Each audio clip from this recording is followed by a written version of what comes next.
Salut à tous, c'est Nabil, préparateur physique principalement dans les sports de combat. C'était pour revenir avec vous sur un sujet qui m'a un peu, qui est venu un peu comme ça d'un coup. En fait, c'était un commentaire que j'ai vu dans une de mes vidéos. C'était une vidéo où j'expliquais le travail au niveau de le renforcement autour du cou, etc. Et il y a un commentaire qui disait en gros, parce qu'en fait, je disais que pas mal de boxeurs, de combattants très expérimentés de très haut niveau faisaient des exercices qui n'étaient pas recommandés pour la plupart des gens, qu'il fallait éviter en général. Euh, la personne disait, je me souviens en commentaire, avait dit, ouais, ben, ce combattant fait ça, ce combattant fait ça, ce combattant fait ça, et toi tu vas écouter entre guillemets un random qui te dit de ne pas le faire entre guillemets sur internet. En soi, le commentaire il me dérange pas. Chacun a son avis, tant qu'on reste dans le respect. Et je le dis tout le temps, que ce soit moi ou un autre, il ne faut pas prendre pour argent comptant ce qui est dit. Il faut toujours essayer de varier les sources, d'être curieux. Après, je vous avoue qu'on n'a pas forcément le temps. Et là, je voulais revenir sur le sujet de s'entraîner comme les pros, de copier ce que font les pros. Surtout avec l'avènement des réseaux sociaux, on peut voir entre guillemets les entraînements, comment s'entraînent les pros, leurs méthodes, etc., les exercices. Et je voulais revenir là-dessus. C'est vraiment une mauvaise idée de copier ce que font les professionnels. Parce que, de un, on le sait, vous n'avez déjà pas le même niveau. Donc forcément, il y a des exercices qui, en fonction de vos objectifs, de là où vous en êtes dans votre carrière, que vous soyez un amateur, même un début pro, il n'y a pas forcément l'utilité de faire ça. Déjà, par exemple, surtout, je parle vraiment en préparation physique. J'ai oublié de le préciser, mais je parle pour la préparation physique. Je ne parle pas de l'aspect combat. Pour la préparation physique, il y a des combattants, ça fait des années qu'ils s'entraînent, voire peut-être 10, 15, voire plus. Ils ont commencé très très jeunes et qui sont en fin de carrière. Donc, en fonction de l'expérience, de l'appétence, des aptitudes, etc., ils vont pouvoir faire certains types d'exos. Après, il ne faut pas oublier que ce qu'on met sur les réseaux, ce n'est pas forcément ce qu'on fait entre guillemets dans les entraînements. Moi, des fois, je propose des exercices, des méthodes d'entraînement. C'est pas pour autant que je le fais. Ça ne veut pas dire qu'il ne faut pas le faire, mais c'est pas pour autant que je le fais actuellement dans ma programmation.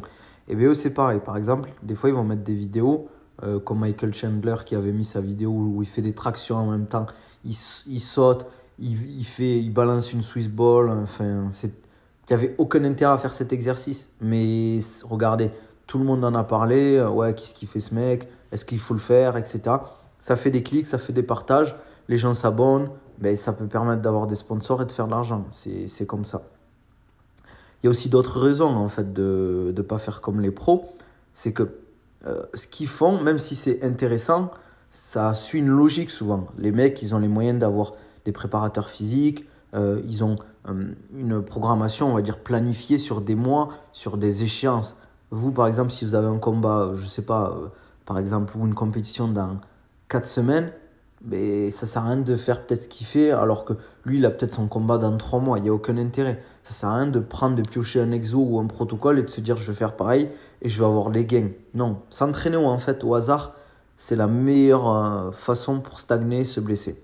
Moi, ce que je vous conseille toujours, je l'ai dit dans des précédentes vidéos, c'est d'investir dans un coach, un bon préparateur physique pour avoir un programme carré qui va vous permettre de progresser et surtout, j'en parlerai dans une prochaine vidéo, prévenir des blessures parce que ça, c'est quelque chose qui va freiner votre carrière, les blessures.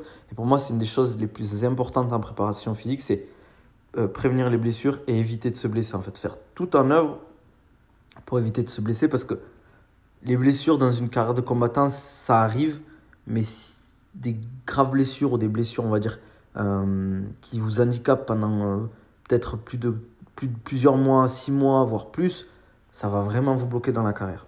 Bref, je reviens sur s'entraîner comme les pros en préparation physique. Donc voilà, n'oubliez pas que vous n'avez pas la même charge d'entraînement. Eux, c'est des mecs qui peuvent s'entraîner plus fort que vous parce qu'ils ont l'expérience, ils ont tout le suivi autour. Et c'est des athlètes de très haut niveau. Ils sont arrivés à un niveau tel qu'ils peuvent se permettre de faire ce type d'entraînement, ces intensités-là. Et aussi, faites attention, ce qu'ils vont vous montrer en général sur les réseaux Les combattants, ils vont vous montrer souvent les trucs intenses ou spectaculaires. Les trucs un peu plus cool, à basse intensité, ou les trucs qui payent pas de mine, mais qui sont efficaces. Ils vont pas vous le montrer, ou c'est rare, parce que il n'y a aucun intérêt, entre guillemets, pour eux de le mettre sur les réseaux ou sur YouTube.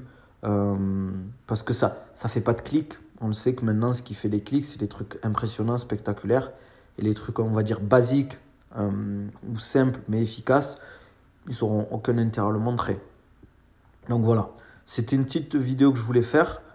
Pour revenir là-dessus, c'est vraiment une mauvaise idée de copier. Surtout, comme je vous l'ai dit, de vraiment prendre juste un exo ou un protocole ou même une séance et de faire la même. Parce que ça dépend de vos objectifs, ça dépend de vos besoins, ça dépend de votre passé sportif, de vos objectifs actuels. Par exemple, si vous voulez plus développer l'endurance de force actuellement, si vous êtes un débutant, si vous êtes un intermédiaire, un avancé, combien vous avez de séances dans la semaine, combien vous avez de séances en spécifique, en combat dans la semaine. Par exemple, si vous faites du MMA, vous entraînez 5-6 fois dans la semaine, peut-être voire plus pour ceux qui font des combats pro, mais il ne faudra peut-être pas copier ça alors que la personne actuellement elle n'a pas de combat prévu, etc. Et qu'elle s'entraîne moins que vous. Voilà. En tout cas, n'hésitez pas à me dire si ce type de vidéo vous plaît. Dites-moi en commentaire en fait si ça vous arrive des fois de copier les entraînements des pros. Si vous n'avez pas d'entraînement, si vous n'avez pas de programme en préparation physique, n'hésitez pas à le dire en commentaire parce que c'est vrai que j'ai l'impression que beaucoup de combattants, surtout on va dire en amateur ou en loisir, font de la préparation physique mais au hasard. Voilà. N'hésitez pas à me le dire en commentaire, je suis curieux de savoir ou de me dire comment vous entraînez, votre type d'entraînement, etc.